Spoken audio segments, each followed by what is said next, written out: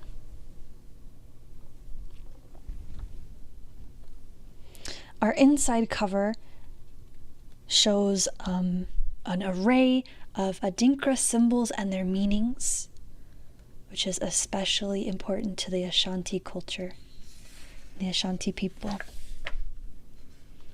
Nana Akua goes to school. It's circle time, Zura's favorite time of day. She scoots to a spot next to Theodore and crisscrosses her legs on the rainbow-shaped rug. Mr. Dawson says, "Ready, set," as he looks at the children over his glasses. Everyone responds, "You bet," and they all quiet right down. Mr. Dawson continues, "Next Monday is a very important day. Each one of you will bring your grandparents to school so they can share what makes them special." Sounds like an exciting day.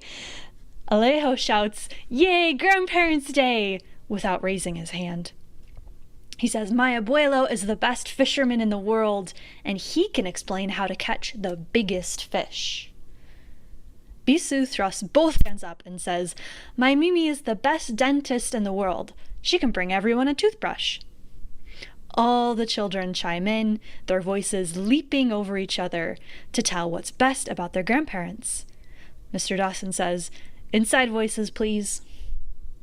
Theodore whispers to Zura, "What do yours do?" But Zura just shrugs. She doesn't seem as excited as everyone else. When Zura's papa brings her home from school, Nana Akia, her favorite person in the whole world, is peeling potatoes for dinner. Although Nana's feet don't even reach the floor, she seems as tall as the giant playground slide.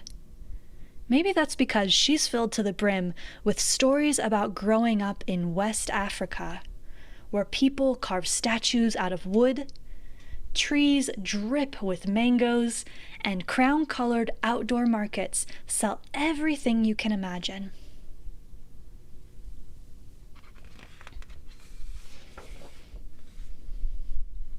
Nana puts down the peeler and gives Zura one of her big hugs, the kind that wraps around you like a sweater.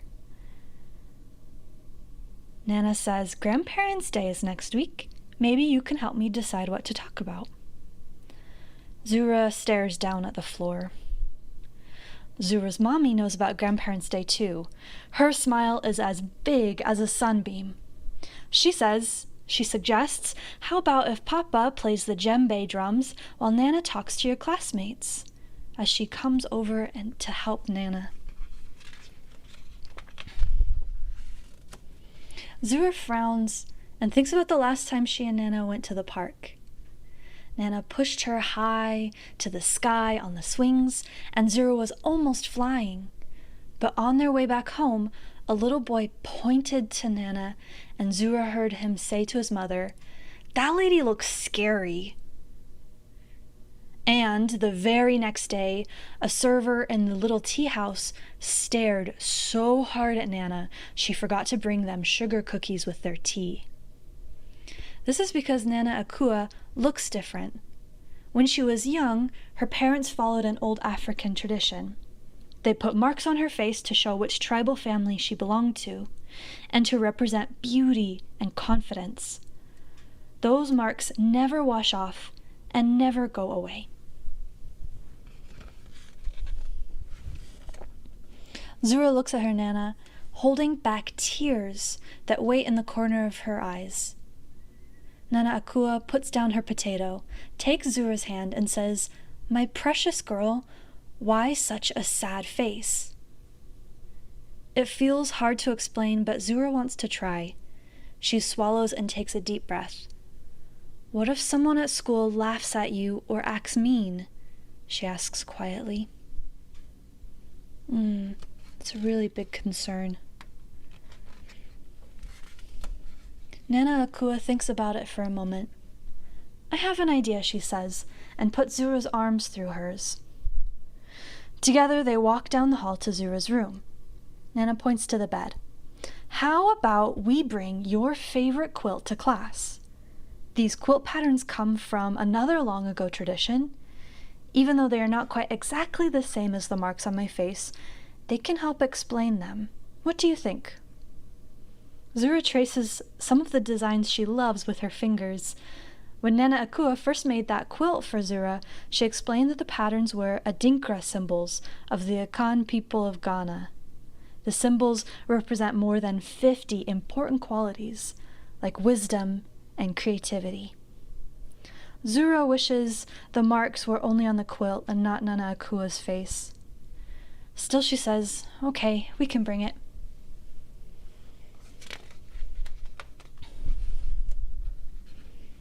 On Grandparents' Day, Zura wears one of her African dresses sewn by Nana, and Nana Akua looks especially regal in her bright patterned kaba with matching skirt and head wrap.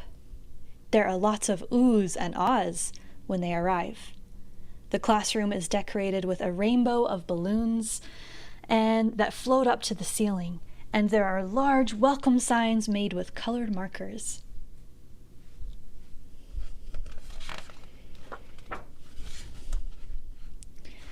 A tall chair is on the rug for the grandparents to sit in when they speak. First is Alejo's abuelo, who passes around photos of the biggest bluefish he's ever caught. Next, Bisu's Mimi shows the class a video called Mr. Cavity and the Magic Toothbrush. And then Lester's grandparents, who owned a barber shop for many years, hold up matching clippers. "Anyone need a haircut?" they ask, laughing. Can you imagine a haircut in the middle of your classroom?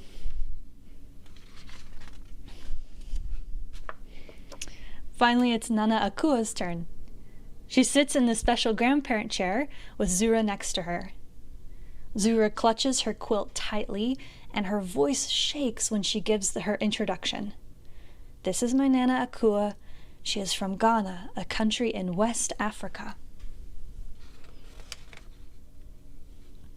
Everyone looks like they're listening patiently and paying attention. Nana Akua squeezes Zura's shoulder and starts talking. "Hello, children. I'm sure you noticed the marks on my face. Has anyone seen anything like them before?" And all the children respond, "No."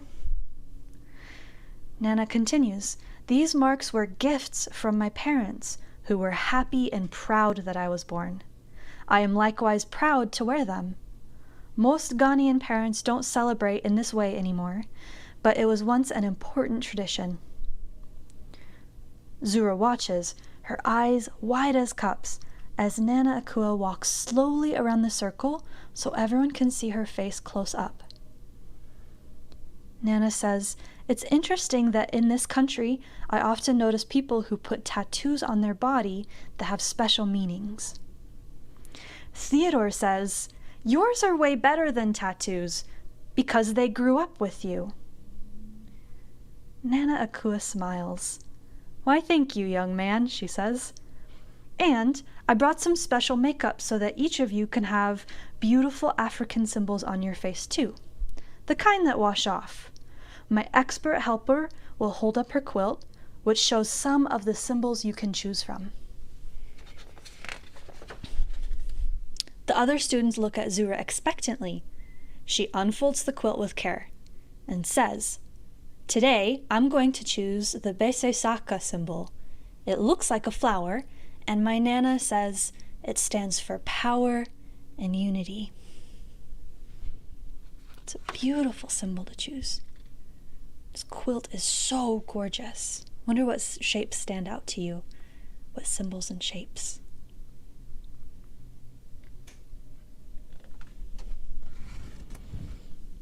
Nana Akua paints the symbol onto Zura's cheek in gold, while Zura holds very still. The other children clap when it's all done. Zura says to them, "Come and choose your favorite symbol."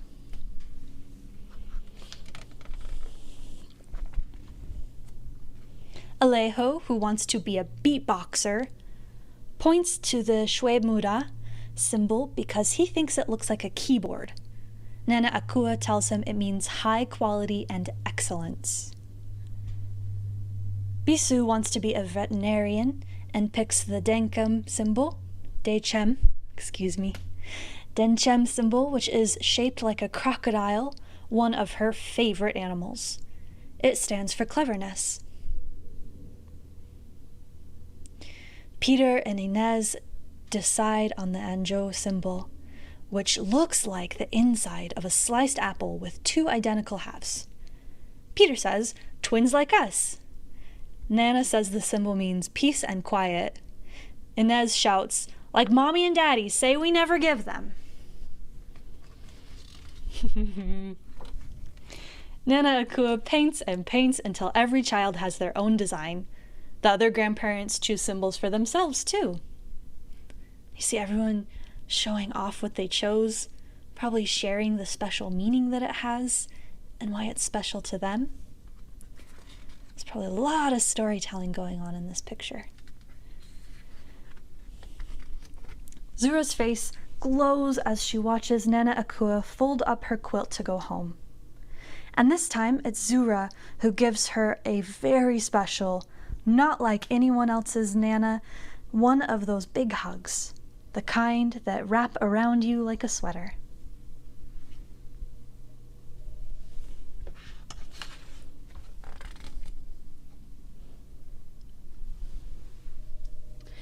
Join me now in blessing our beloved community with song, where together we are brave and share who we are, where together we learn, grow, and live out our values. Thank you.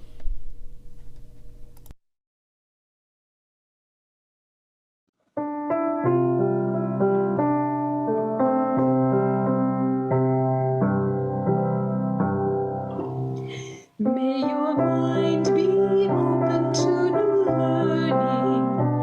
May your lips bring truth into the world. May your heart know love and your hands do the work of justice as you go your way in peace. As you go your way in peace.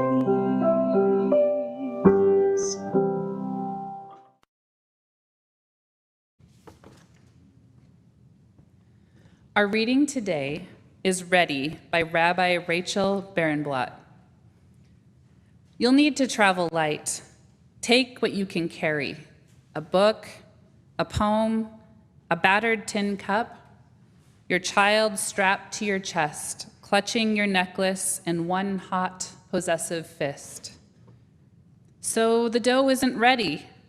So your heart isn't ready. You haven't said goodbye to the places where you hid as a child, to the friends who aren't interested in the journey, to the graves you've tended. But if you wait until you feel fully ready, you may never take the leap at all. And infinity is calling you forth out of this birth canal. and into the future's wide expanse. Learn to improvise flat cakes without yeast. Learn to read new alphabets. Wear God like a cloak and stride forth with confidence. You won't know where you're going, but you have the words of our sages, the songs of our mothers, the inspiration wrapped in your kneading bowl. Trust that what you carry will sustain you, and take the first step out the door. Each week, we take time to acknowledge the many joys among us and to grieve our sorrows and losses, so that we can receive the blessing of this community. You can submit your joys and sorrows online each week via the link on our website. I invite those of you on Zoom to share your joys and sorrows in the chat. It is through our sharing with one another that we forge deep bonds of community and connection. As we begin, please hold in your heart Elaine Daly, who shares the sorrow of the sudden passing of her Uncle Dave. He and his wife, who passed last year, were constant adults in her growing up years. Dave helped instill the gift of gab and a quirky sense of humor in her. Claudia Fernsworth shares with great sorrow that her friend over 50 years, Kathy Briggs, has passed. She is the third California friend who came to her 74th birthday party that she can no longer call and talk to. Claudia notes she's so glad that she had that party and reminds us all to be sure to have those parties. Audrey Richmond was honored as an Idaho Governor's Cup Scholarship recipient last week. If you are holding someone in your heart this morning, I invite you to speak their name aloud into this community of love so that we may hold them with you.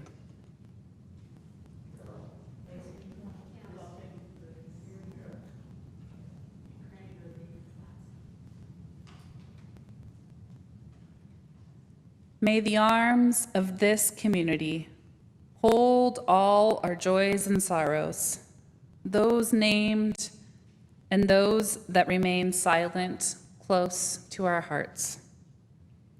May we feel the grace that surrounds us and be transformed by the spirit of life and love, with warmth to celebrate our joys and with gentleness to soothe our aching hearts.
Good morning, good morning. My name is Timothy Ellis, and I use they, them pronouns. I am so excited and honored to be the new intern minister for both the Magic Valley and Boise Unitarian Universalist Fellowships. Well, this sermon is pre-recorded from my house here in Boston, Massachusetts. I am currently here with all of you on Zoom today.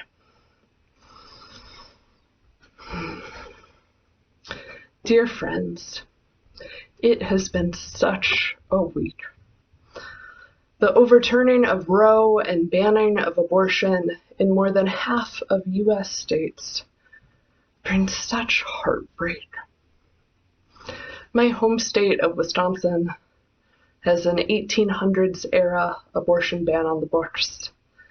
And despite the efforts of our Democratic governor, as of last Friday, you could no longer get an abortion in the state. And I know Idaho also has a trigger ban that, while currently being challenged, may start to be enforced soon.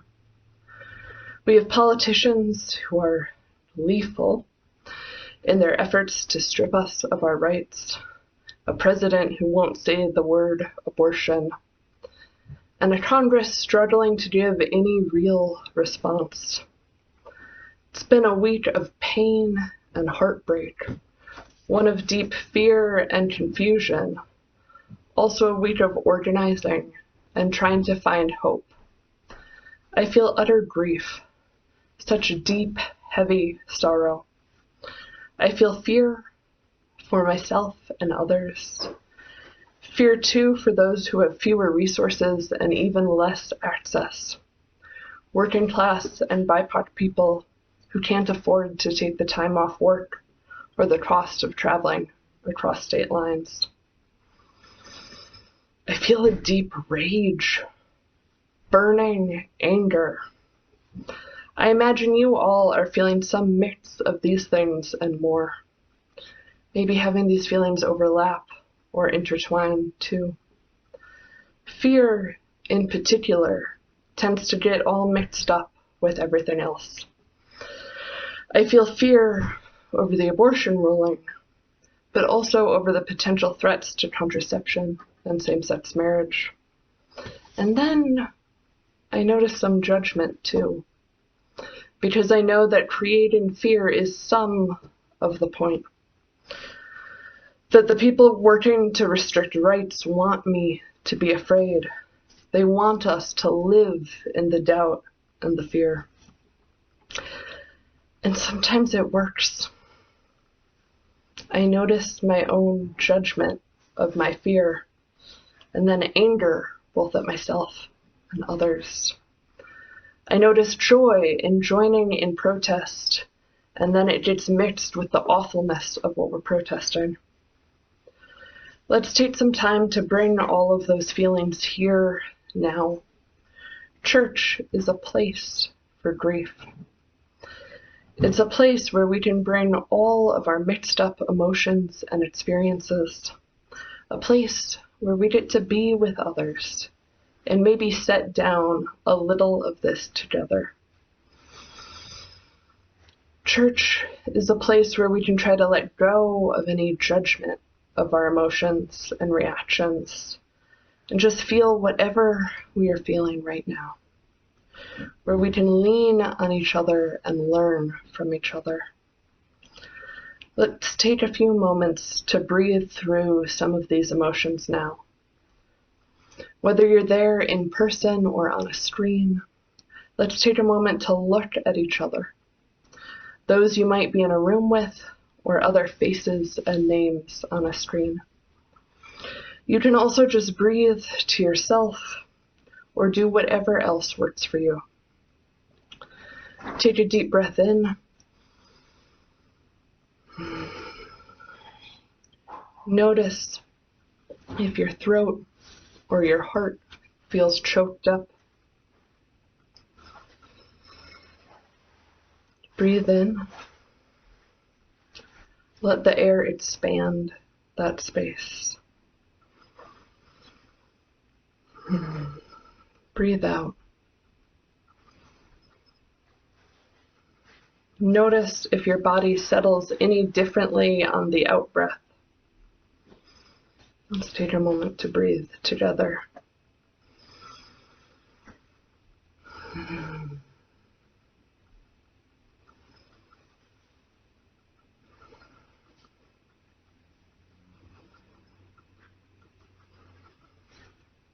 Church is a place for all of this, all the mixed up, all the confusion, all of the deep-seated sorrow and rage.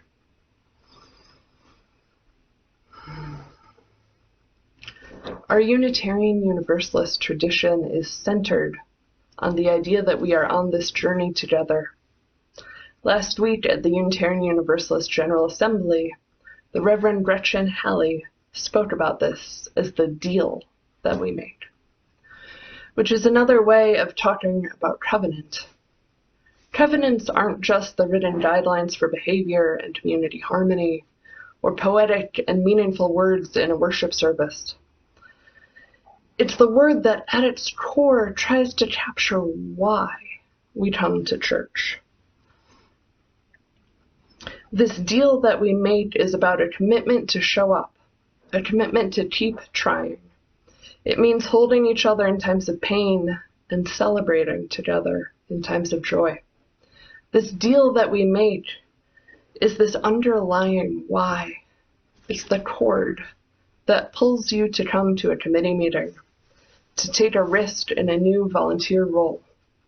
It's also the cord that pulls us to share during joys and sorrows, and to accept a cup of tea or coffee and a warm smile afterwards.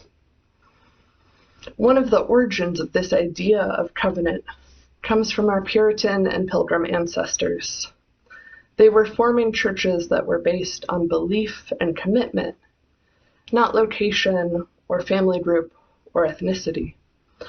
Covenant is the word they landed on to try to describe why someone would hold and prioritize a commitment to a community beyond what was socially expected at that time. It's a word that tries to explain the motivation and the responsibility that isn't expected, yet we show up anyways. I grew up in a small Unitarian Universalist church in Wisconsin. The church was a stronghold of justice in our area, of people who shared my family's values. It was a site of activism and of solace.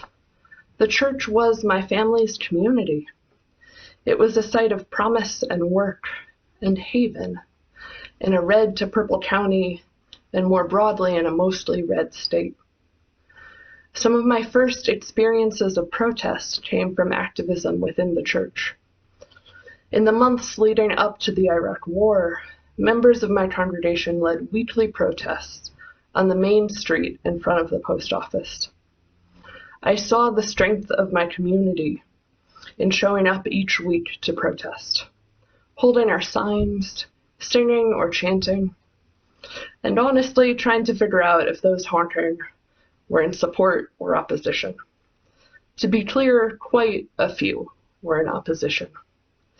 But the community I was growing up in, that was teaching through their actions, held strong. I learned about persistence and commitment, about joy and fear. And of course, that same series of protests was some of my first experiences with bitter grief and disappointment. A classmate told me in school the day the invasion started. I felt my heart sink. Deep grief and confusion. The adults I knew, the community I knew, had been so vocal and steadfast in our opposition. It felt like no one had heard us, or at least if they did hear, they didn't listen. In 2004, the Wisconsin State Assembly passed a constitutional amendment banning same-sex marriage. My mother and I, along with other church members, went to a town hall session with our state senator. Through our conversations, the senator changed his mind and voted against the amendment.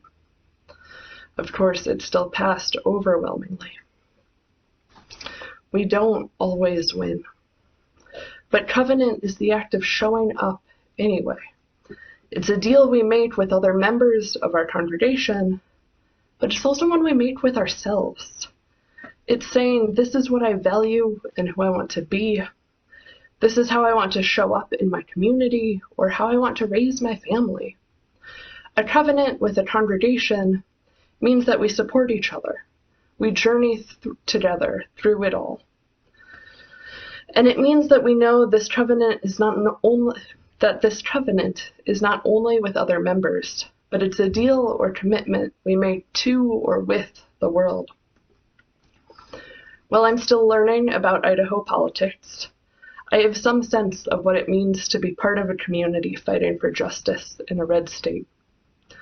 And I truly believe that this is where the promise of Unitarian Universalism bears out.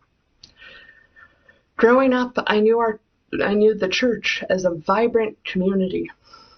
They were the people who were there day after day, who built coalitions, who worked with other congregations to make change in the community, who held tightly onto our values. Church was a place of joy and celebration, and a place of solace, when there were a few too many hateful comments about my religion, activism, sexuality, or gender. This is where the promise of our tradition bears out, where we hold tightly to our commitments to each other because we understand what it is that's at risk. To make and hold a covenant is a leap of faith. This is sort of where the metaphor of a deal breaks down. We're leaning into a commitment that we hope will be met. It's not a transaction of I'll give you this in exchange for that. The deal is between ourselves and the universe. It's saying, this is where my commitments lie. This is who I want to be. This is what matters to me. And this is the life and world I want to build.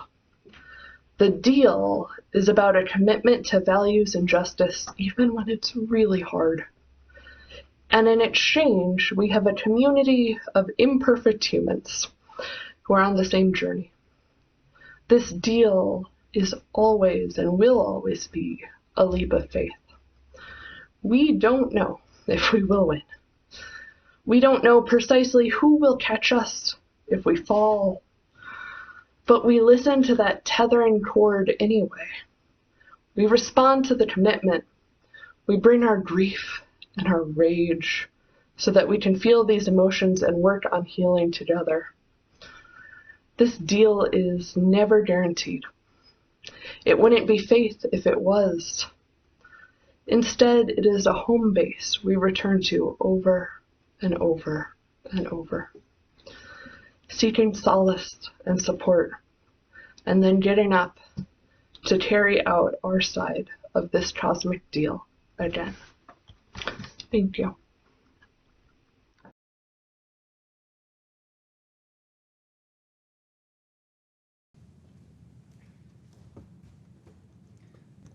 Please breathe with me and join me in the spirit of prayer and with this meditation from Leslie of Aha Fails.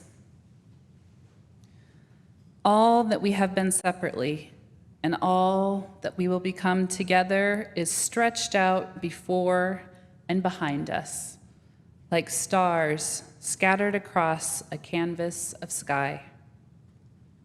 We stand at the precipice, arms locked together like tandem skydivers, working up the courage to jump. Tell me, friends, what have we got to lose? Our fear of failure? Our mistrust of our own talents? What have we got to lose? A poverty of the spirit? The lie that we are alone? What wonders await us in the space between the first leap and the moment our feet, our wheels, however we move our bodies across this precious earth, touch down softly on unknown soil? What have we got to lose that we can't replace with some previously unimaginable joy? Blessed are you, Spirit of life, who has sustained us, enlivened us, and enabled us to reach this moment. Give us courage in our leaping and gratitude in our landing, and share with us the joy of a fruitful ministry together. Blessed be, and amen.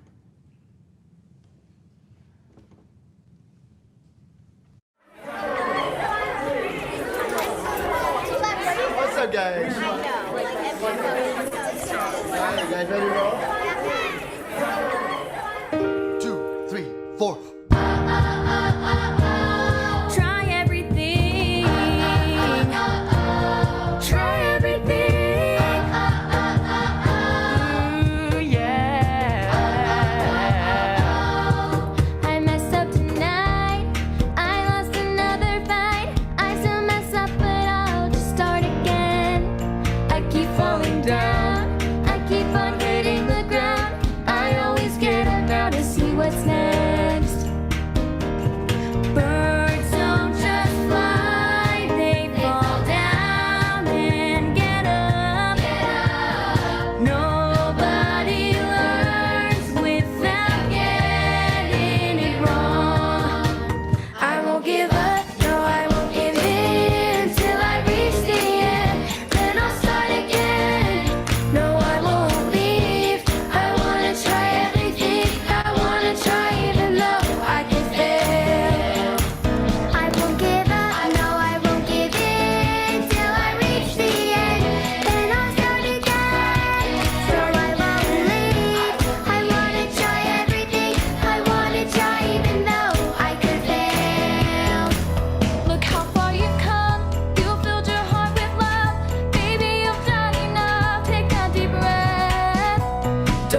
won't give up, no, I won't give in till I reach the end, and I'll start again. No, I won't leave, I wanna try everything, I wanna try even though I can fail. I won't give up, no, I won't give in till I reach the end, I'll start again. I wanna try everything, I wanna try even though I can fail. I won't give up.